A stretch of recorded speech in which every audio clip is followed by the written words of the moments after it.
Hello guys, it's Revolution. On this video we are going to completely tear apart the argument that Broly has no fighting ability or skills. But before I do so, lots of positive feedback about my content on Revolution. If you do like my content and you're not subscribed yet, please hit that subscribe button, click the bell button and turn all notifications on. YouTube doesn't like sharing my content, facts. So please do share any video of mine that you enjoyed watching to help spread the word about Revolution, and keep smashing that like button, keep lending the Dai Shinken your energy. All your continued support is truly appreciated. So there's a big Broly downplay going around that Broly has no fighting ability, no skills you could say, due to him being exiled on planet Vampire and receiving minimal training whilst deserted on said planet. This is a completely and utterly lazy and ridiculous argument that serves one purpose, one agenda, and that is to downplay the legendary Super Saiyan Broly. Now this isn't just done in Dragon Ball verse battles, it's done when putting Broly up against comic verse characters as well.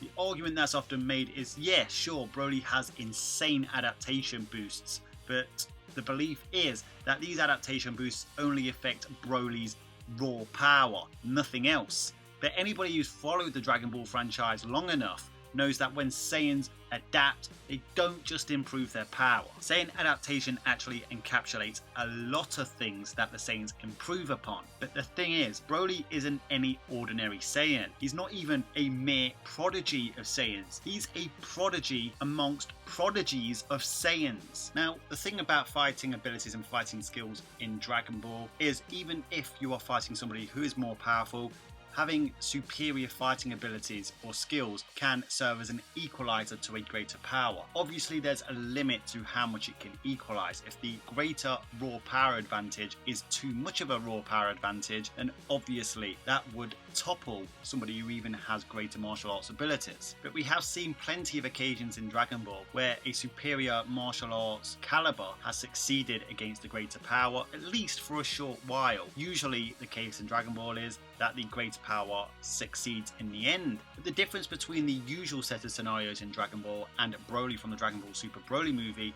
is the character we're seeing gain this new acquired power and toppling the opponent with that power are usually the likes of Goku, Vegeta and even Gohan to some extent. And these guys are all martial arts geniuses who have a wealth of battle experience to call upon, who have already received a heap of Zenkai boost, adaptation boosts, where their experiences have imprinted on their Saiyan DNA and improved them so forth. Whereas come the Dragon Ball Super Broly movie, at over 40 years old, Broly has had very little experience in terms of training. Even Frieza called his training with Paragus pretty much useless. And you could even say that Gohan at the tender age of 9 in the Cell games had more battle experience than even Broly had. So in the Dragon Ball Super Broly movie, when base Broly went up against base Vegeta and was literally getting slapped around, he went into that battle with not only less raw power than base Vegeta at that time, he also went in with less experience and less martial arts skills. But as Vegeta adeptly commented, Broly seems to be growing as he fights. He learns as he fights. He was learning martial arts abilities as he fights. Like I said, this guy is a prodigy amongst prodigies. This isn't the first time we've seen a Saiyan learn skills on the go. Even in the Tournaments of Power in episode 113, when Super Saiyan 2 Caulifla was fighting against base Goku, we saw base Goku's combat experience and martial arts know-how garner an advantage over somebody who was implied to be stronger than him whilst he was fatigued in his base. After Champa proclaiming that Super Saiyan should be stronger, Whis retorted by saying, "It's not like just blindly attacking will be effective. You calculate your distance, sense your opponent's rhythm and movements." At this point in time, Goku was really landing the more flush shots against Super Saiyan 2 Caulifla. Goku was using his martial arts abilities to garner an advantage over Caulifla, but shortly after, Caulifla started to close that gap. I'm not saying she completely closed the gap, but she started to close that gap via her rate of adaptation. She incited Master Roshi to state about Caulifla, unbelievable. Caulifla is responding to Goku's movements. What astounding adaptability. That's adaptation for you guys. It isn't just about increasing your raw power, it's about increasing all your combat abilities, all your combat senses. Whis then states that it meant Caulifla had this potential within her from the start, meaning that she's better adapting to her full power. Sure, Caulifla was described by her older brother Renzo in episode 88 as basically being a Universe 6 Saiyan prodigy, but she's no Broly.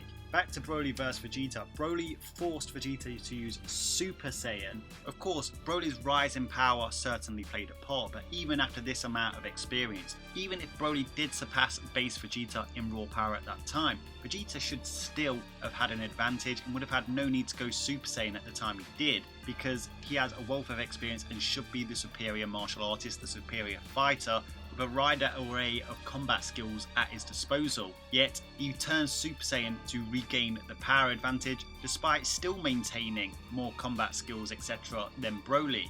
Of course, Broly eventually caught up to Super Saiyan as well and was landing blows flush on Super Saiyan Vegeta, forcing Vegeta to skip Super Saiyan 2, and I would say Super Saiyan 3 if Vegeta ever got it, but he went straight to Super Saiyan God to regain the advantage. Just like the example I gave from episode 113 of Dragon Ball Super with Goku and Caulifla, we didn't see any of that. That's because Broly, just like Caulifla, was learning to fight as she went at an even more rapid rate than what Caulifla was. We then saw Broly adapt his power against Super Saiyan God Goku and even Super Saiyan Blue Goku to a certain degree.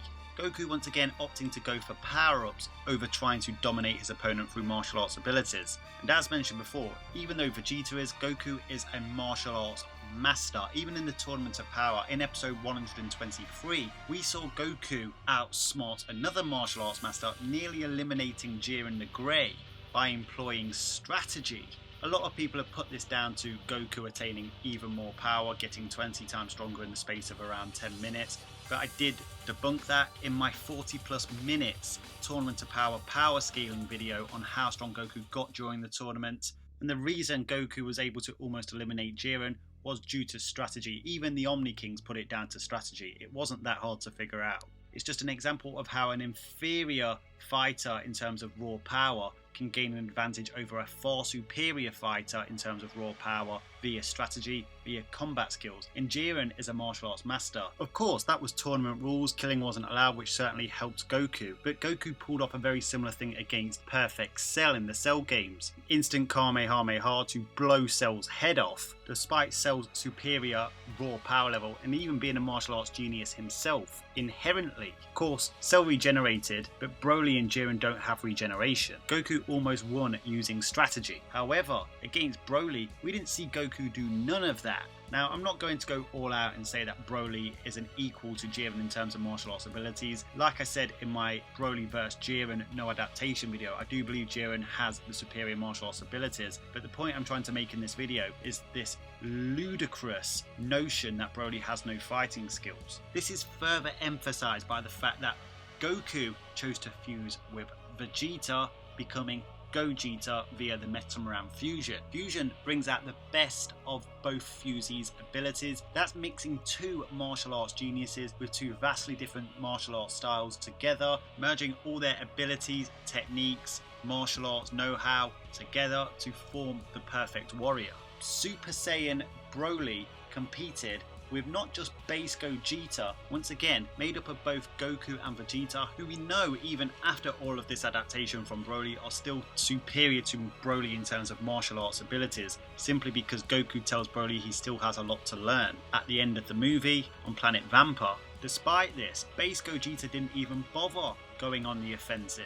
Or as Whis put it back in episode 113 of Dragon Ball Super, calculating your distance, sensing your opponent's rhythm and movements to form an advantage, he simply went straight to Super Saiyan to match Broly's power, potentially even surpassing him at that point until Broly continued to adapt, still managing to go toe to toe, swapping hands with Super Saiyan Gogeta, a character who is at least 50 times stronger than a post-Tournament of Power Super Saiyan Blue Goku, who has the martial arts abilities and battle experience of both Goku and Vegeta. Gogeta then even skips Super Saiyan 2, Super Saiyan 3, Super Saiyan God straight to Super Saiyan Blue to override Broly's level of adaptation. The closing point is Broly throughout this fight demonstrated how adept of a martial artist he was. He was learning as he fought.